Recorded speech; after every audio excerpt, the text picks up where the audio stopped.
stories today. We're going to start with Harry Maclary's Caterwaul Caper by Lynley Dodd. Sorry, I said that wrong.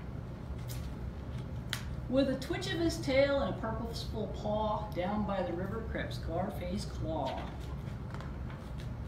He woke up a lizard, he startled a bee, and he bothered a blackbird high in a tree. Higher and higher he sneakily snuck, but up in the branches he suddenly stuck. He howled. Harry Maclary was eating his meal, jelly meat, biscuits, and a snippet of veal. All of a sudden he heard a strange sound, a yowling, a wailing that echoed around. Yip, yip, yip, yip, yip, said Harry Maclary, and off he went. Hercules Morse was asleep in a glade and with his tail in the sun and his head in the shade. Then came the sound that echoed around. Woof, said Hercules Morse, and off he went. There goes his tail. Bottomley Potts was rolling about with his feet in the air and his tongue hanging out. Then came the sound that echoed around. Said Bottomley Potts, and off he went. Muffin McClay was having a bath in the old wooden tub at the side of the path. Then came the sound that echoed around. Said Muffin McClay, and off he went. Bitzer Maloney was having a scratch as he lay in the sun in the strawberry patch. Then came the sound that echoed around. Said Bitzer Maloney, and off he went. Schnitzel von Krumm was digging a hole in his favorite spot by the passion fruit pole. Then came the sound that echoed around. Yip, yip, said Schnitzel von Krumm, and off he went. Puffing and panting, impatient to see, together they came to the foot of the tree. They sniffled and snuffled and bustled around, and they saw what was making the terrible sound. There he is up in the tree.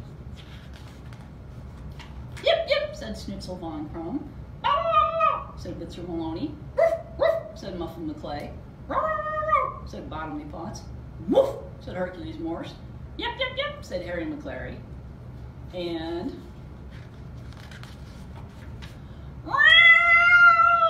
said Scar-faced Claw. The din was so awful that uphill and down you could hear the cacophony all over town. Miss Plum brought a ladder and climbed up the tree. She rescued old Scarface. At last he was free. She got that kitty out of that tree. With a flick of his tail and a shake of each paw, off at a gallop went Scar-faced Claw. And back to their business and Donaldson's dairy went all the others with Harry Maclary. That was a good story about silly dogs, wasn't it? Now we're going to read one called Slinky Malinki Catflaps. And this one's got cats in it. And it is also by Lynley Dodd. Here we go. The house was asleep. It was silent and still, with flickering shadows on ceiling and sill. Slinky Malinki was cozy and snug, curled up in a ball on the raggedy rug. There he is. He opened an eye, inspected his toes, and washed from his tail to the tip of his nose. He wiped round an ear with a delicate paw and stretched as he silently slipped through the door. Whiskers all twitching and eyes shining bright, he squeezed through his cat flap and into the night. Went out for a while, isn't he? He prowled round the gardens and smelled every smell, from the rambling rose to the snail in its shell. Then, with a curious questioning call, he sprang to the top of the tumble-down wall. He called. Out of a bush at the end of the wall came two creeping shadows, one big and one small. Slipping and slithering, scrambling down, were Gray-Whack Jones and Butterball Brown. There they are, hanging from the tree. Next to the hole by the tunnel house door, furtively lurking, were two shadows more. Up through the leaves of the five-finger tree climbed Pimpernel Pugh and Mushroom McGee. There they are, coming out to see him. Down on the grass by the cucumber frame, mysterious figures were playing a game. They tumbled and chased with a scuffle and cuff the Papa-Dum Kittens and Grizzly McDuff. There they are, little kittens. They're playing, having a good time, aren't they? From nooks and from crannies, from mischief and game, from every corner and crevice they came. They sat in the moonlight's silvery glow, hobnobbing happily. 10 in a row. Let's count. 1, 2, 3, 4, 5, 6, 7, 8, 9, 10. 10 cats and kittens. But out of the hedge by the rickety seat, disturbing the birds in their feathery sleep, something was sneaking on Pussyfoot paw, the cranky and crotchety Scarface claw. He's back again. Then all at once came the ear-splitting sound by a Caterwaul symphony echoing around. Meow! Meow! Yeah! Spit-a-bit. Spit-a-bit. Wow! And they're all yelling at him, aren't they? It woke all the neighbors from window and door, came bellowing shouts and a furious roar. Shh! They all said, what a rackety bunch. Stop that commotion and go home at once. With a grumbling growl and a scuttle of paw, off and away galloped Scarface Claw. And down from the wall with a hiss and a spit went Slinky Malinki, lickety-split. There he goes.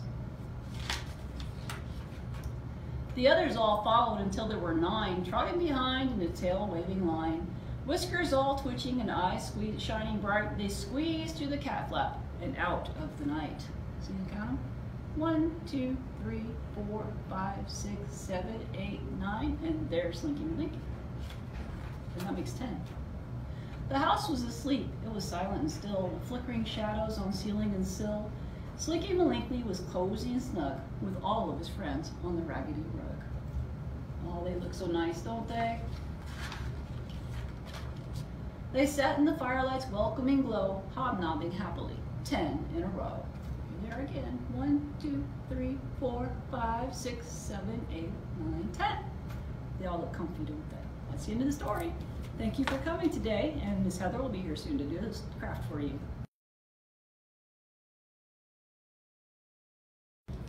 Welcome back, everybody. I'm Miss Heather, and we're going to do a kitty cat craft today.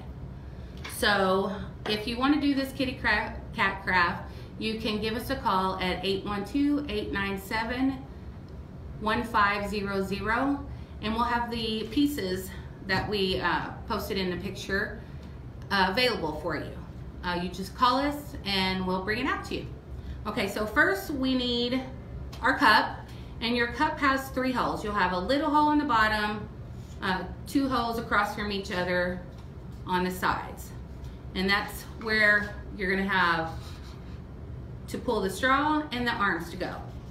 Make sure they're not too big because you want your straw to fit in them snugly so it's not bouncing around. Okay, then you're gonna have 3 straws. And you want the bendy kind of straws because we're gonna bend the arms. So you want 1 regular straw, and then you wanna cut just 1.5 inches off of the 2 other straws. And then you're gonna have the kitty cat head and the paws.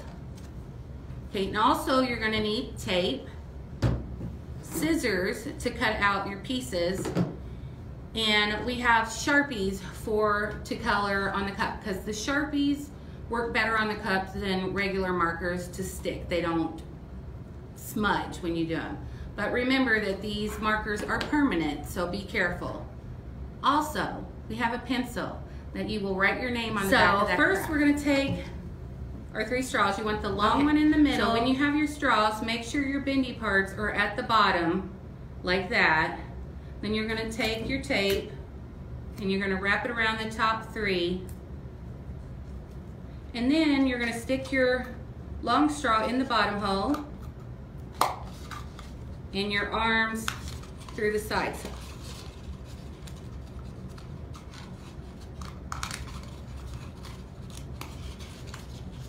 And it's a little difficult once you finally get it in there. So when you pull in it, you're gonna pull. It's gonna be a little difficult. Okay, so when you get it through, the top is gonna bend a little bit. And what I did was I just put a little piece of tape underneath to kind of keep it from, like, right there. to keep it from, you know, sticking out funny. Okay, so there you go. That's the hardest part, is getting them straws in there. Then you're gonna take your kitty cat, after you've colored it, and you're gonna tape its head like that. Then you're gonna take your paws with some more tape and color those too, like that.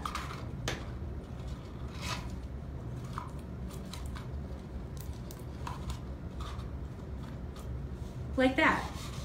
And then you color your body, and then you pull your kitty cat like that. So after everything's done, your kitty cat should look like this. If you have any questions, just give me or Miss Stacey or Miss Molly a call. Thank you. Have a good day.